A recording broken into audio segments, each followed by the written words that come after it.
बाकी बड़े उम्र के लोग अलग हैं। 1 लाख युवक जान गंवाते हैं हर साल लापरवाह ड्राइविंग के कारण। आप सोचिए, 25 साल लगते हैं एक बच्चे को पालकर बड़ा करने में, और 25 सेकंड में लापरवाह ड्राइविंग के कारण वो लाश में बदल जाता है। क्या बीतती होगी उस मां के ऊपर जो अपने जाते हुए बेटे की पीठ देखती है और आते हुए बेटे का मुंह नहीं देख पाती। आप लोग क्या सोचते हैं, अगर आप अपनी पावर दिखाना चाहते हैं तो मिल्खा सिंह की तरह तेज दौड़िए, या कि आप नीरज चोपड़ा की तरह, देवेंद्र झाझड़िया की तरह आप तेज भाला फेंकिए मोटरसाइकिल का कान मरोड़ने में, या तेज गति से कार भगाने में कोई बहादुरी नहीं होती। अगर आप सोचते हैं कि आप बड़े हैंडसम और डैशिंग दिखते हैं तेज गाड़ी भगाते हुए, आप डैशिंग हैंडसम नहीं दिखते, आप लापरवाह दिखते हैं, आप बेपरवाह दिखते हैं, आप बेवकूफ दिखते हैं।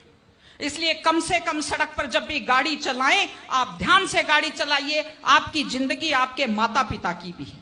एक छोटी सी चीज और कहना चाहती हूं, हमारे बुजुर्ग हमें जब पालते हैं, जो लोग खेती से बच्चों को पढ़ाते हैं, जो लोग छोटी आमदनी में बच्चों को पढ़ाते हैं, उनकी पूरी उम्र खप जाती है अपने बच्चों की जिंदगी बनाने में, और उसके बाद दुख का विषय है, बड़ा पीड़ादायक सीन मैं कई जगह देखती हूं कि एक माँ बाप मेहनत करते हुए हाथों में आइटन पड़ जाते हैं, एड़ियां फट जाती हैं, कपड़े मैले फट जाते हैं, और उसके बाद जब बेटे को पढ़ा लिखा कर तैयार करते हैं, उसके बाद पढ़ी लिखी बड़े घर की थोड़ी बेटी आ जाती है तो माँ बाप की तरफ ध्यान नहीं देते। आज हमारे 60-70% घरों में हालत यह है कि बुजुर्गों को रोटी तो मिल रही है लेकिन इज्जत से रोटी नहीं मिल रही। इस चीज को बदलने की जरूरत है। माँ बाप, मैं आपसे कहती हूं, जैसी भी परिस्थिति होती है, माता पिता आपको राजकुमार की तरह पालते हैं। आपकी भी ड्यूटी है, जैसी आपकी हैसियत है, बुढ़ापे में उनको बादशाहों की तरह से रखिए, उनकी सेवा कीजिए, उनका सम्मान कीजिए। इस तरह से माता पिता की सेवा कीजिए, वो अपनी जिंदगी आपके लिए कुर्बान कर देते हैं। और माताएं बहनें बैठी हैं, एक छोटी सी लास्ट बात जो मैं कह रही हूं, बेटियों को समझदार बनाइए, बेटियों को बेटा मत बनाइए, क्योंकि बेटे तो लापरवाह होते हैं। बेटियों को समझदार बेटी बनाइए।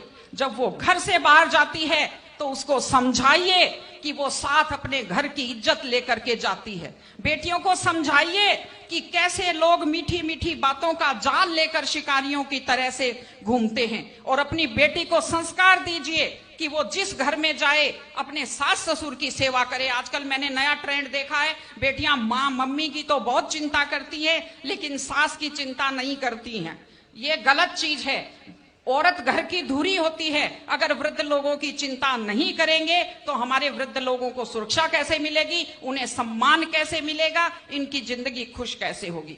इसलिए कोई भी कौम तभी आगे बढ़ती है जब वो संस्कारवान हो, जब वो मेहनती हो, जब वो शिक्षा पर ध्यान दे। हमने ये सब किया है, मैं आपको बधाई देती हूं।